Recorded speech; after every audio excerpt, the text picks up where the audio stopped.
प्रिय दशम श्रेणी छात्र छात्री मैंने जीवविज्ञान बहिर श्वसन चैप्टर रु विगत वर्ष हाईस्कल सर्टिफिकेट परीक्षा पढ़ा MCQ प्रश्नोत्तर आलोचना करवा। तुम्हें या आगामी परीक्षा पे अभ्यास कर।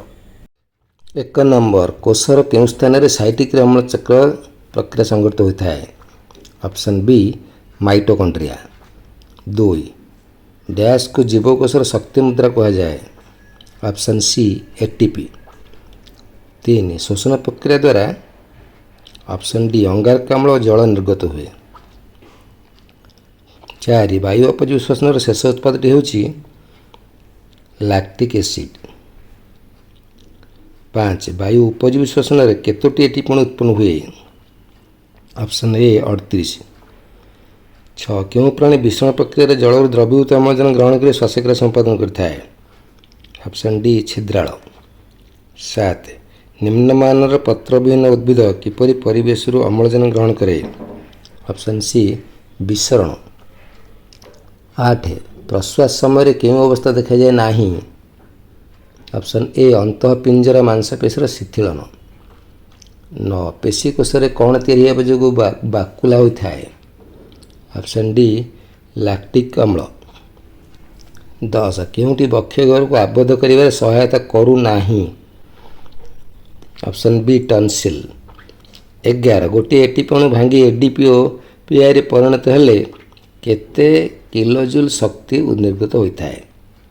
Option B 30.5।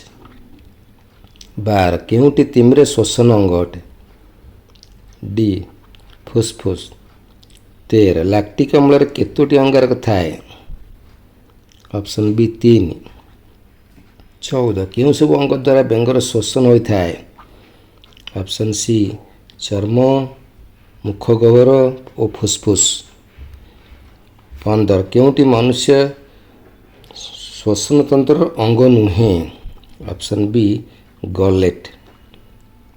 16 क्यों जोड़ाटी असंबंधित। Option B ग्रसनी स्वरपेटिका।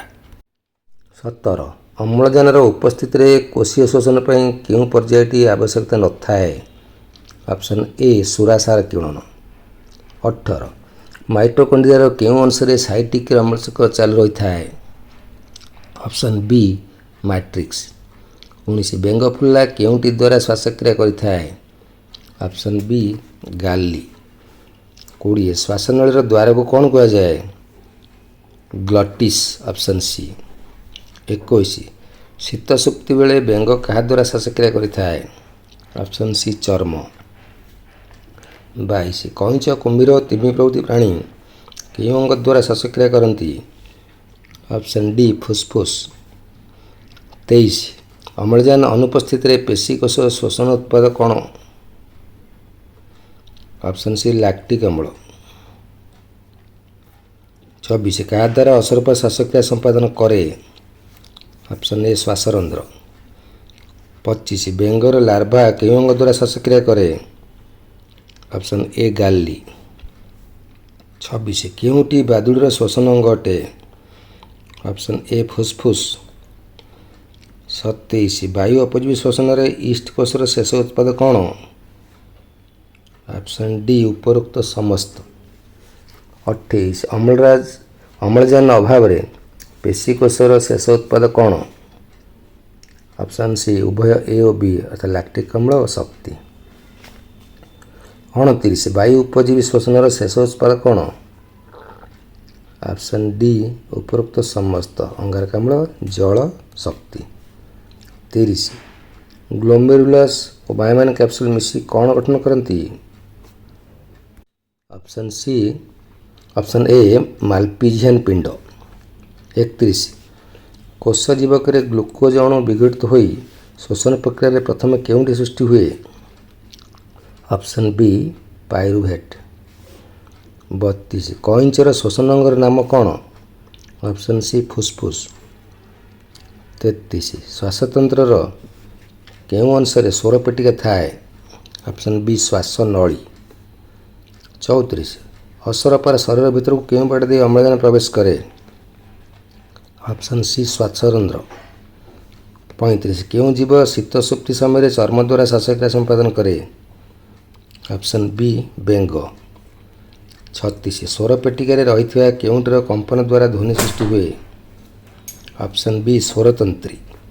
37 ଶ୍ୱାସତନ୍ତ୍ରର କେଉଁ ଅଙ୍ଗରେ ଗ୍ୟାସ୍ ବିନିମୟ ହୋଇଥାଏ?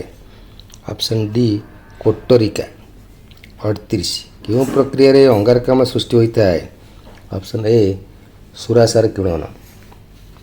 39 କାହାକୁ ଜୀବକୋଷର ଶକ୍ତି କେନ୍ଦ୍ର କୁହାଯାଏ? Option B mitochondria. 40 3 କାର୍ବନ ଯୁକ୍ତ ପାଇରୁଭିକ ଅମ୍ଳରୁ କେଉଁ ଉତ୍ପାଦ ଗୁଡ଼ିକର ସୃଷ୍ଟି ହେବାକୁ ସାଇକ୍ଲିକ୍ ଅମ୍ଳ ଚକ୍ରର ଆରମ୍ଭ ଦର୍ଶାଏ? ଅପସନ୍ ଏ 2 କାର୍ବନ ଯୁକ୍ତ ସକ୍ରିୟ ଅଣୁ ପ୍ଲସ୍ NADH2 ପ୍ଲସ୍ CO2।